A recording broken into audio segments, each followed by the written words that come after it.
बिल्कुल, और इतनी ही तेजी से लगातार हम देख रहे हैं, रफ्तार जो है वो थमी नहीं है। लगातार हजारों लाखों की संख्या में लोगों को वैक्सीनेट किया जा रहा है। इस माइलस्टोन को क्रॉस करने के बाद हमारे साथ तमाम खास मेहमान मौजूद हैं। डॉक्टर श्याम अग्रवाल साहब हमारे साथ जुड़ चुके हैं गंगाराम हॉस्पिटल से, डॉक्टर NN खन्ना साहब अपोलो हॉस्पिटल से हमारे साथ मौजूद हैं, डॉक्टर राजू व्यास साहब हमारे साथ मौजूद हैं, फोर्टिस हॉस्पिटल से इनका ताल्लुक है, और डॉक्टर अंशुमान धर्मशिला हॉस्पिटल से। और ये तमाम वो डॉक्टर्स हैं, मैं बार बार कहता हूं, जब वो मुसीबत भरा दौर था और हमारे आपके जहन में, क्योंकि इस बीमारी के बारे में हमें पता नहीं था, इस महामारी को हम जानते नहीं थे, कोई दवा नहीं थी, कोई वैक्सीन नहीं थी, उस मुश्किल दौर में ये तमाम डॉक्टर्स TV9 भारतवर्ष के जरिए लोगों को जागरूक करते रहे, हर सवाल का जवाब देते रहे। और डॉक्टर अग्रवाल, आज जब हमने इतनी बड़ी कामयाबी हासिल कर ली है और ये जो राहत का दौर हम देख रहे हैं, सेकेंड वेव में हमने क्या दर्द सहा है, क्या मुश्किलें सही हैं, और आज जो ये राहत का दौर आया है उसमें ये 100 करोड़ वैक्सीनेशन का माइलस्टोन,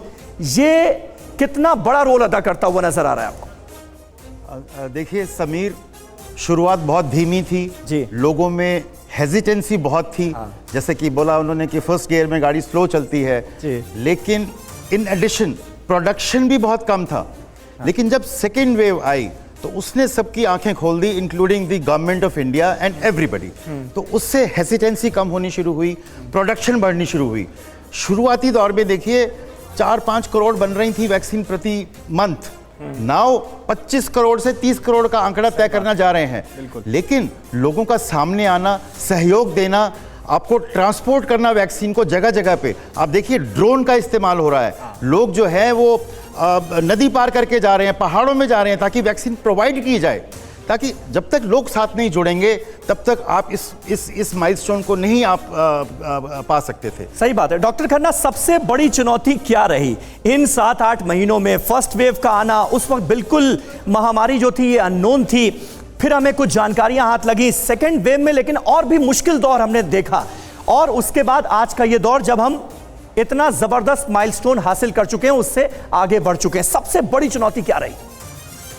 सबसे बड़ी चुनौती ये रही कि पब्लिक को समझाना, पब्लिक को ये मास्क का यूज़ कराना, पब्लिक को जागरूकता फैलाना कि हम कैसे बच सकते हैं, और एक हिम्मत जिताना अगर हो गया है तो भी हम कैसे इससे निकल सकते हैं, औरों को बचा सकते हैं, और वैक्सीनेशन लेना ये बहुत ज़रूरी है। बट हम एक चीज़ अभी ये बोलना चाहेंगे, जैसे 100 करोड़ के वैक्सीनेशन हो गया, इसका मतलब ये नहीं कि हम जंग जीत गए। अभी 30 करोड़ का और होना है, फिर सेकंड डोज लगनी है, फिर बूस्टर लगने की संभावना आएगी, और खुदा ना खास्ता अगर गॉड फॉरबिड वायरस फिर म्यूटेट कर गया तो फिर से ये जंग लड़नी पड़ेगी। तो ये मास्क, ये सोशल डिस्टेंसिंग, हाथ धोना, ये प्रोटेक्शन लाइफ में छोड़ना नहीं है बहुत सालों तक, ये मेन वैक्सीन है।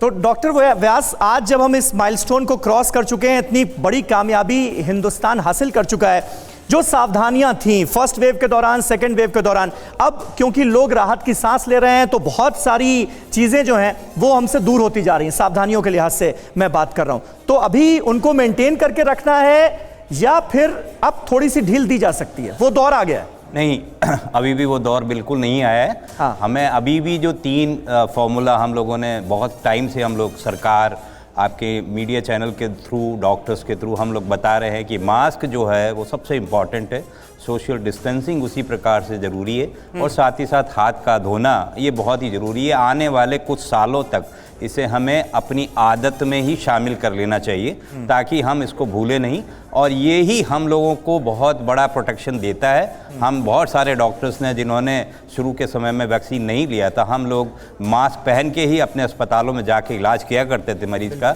मुझे मालूम है हमारे में से बहुत सारे डॉक्टर्स शुरू के समय में इन्फेक्ट नहीं भी हुए, लेकिन उसके बाद जब वैक्सीन लग गया तो हमको एक एक्स्ट्रा प्रोटेक्शन मिल गया। तो मास्क हमारे लिए बहुत ही ज़रूरी है। उसके अलावा सोशल डिस्टेंसिंग, हमारे यहाँ पे जो भी एक कॉमन प्लेटफॉर्म हुआ करता था जिसमें कि डॉक्टर्स मिला करते थे, वो हम लोगों ने सब डिसइंटीग्रेट कर दिए, डॉक्टर ने आपस में मिलना बंद कर दिया, डिस्टेंसिंग का बहुत ध्यान रखा। तो हम लोगों ने देखा कि हमारे अस्पतालों में भी जो डॉक्टरों को इन्फेक्शन होता था वो बहुत ही कम हुआ या बहुत ही नेग्लिजिबल लेवल पे हुआ।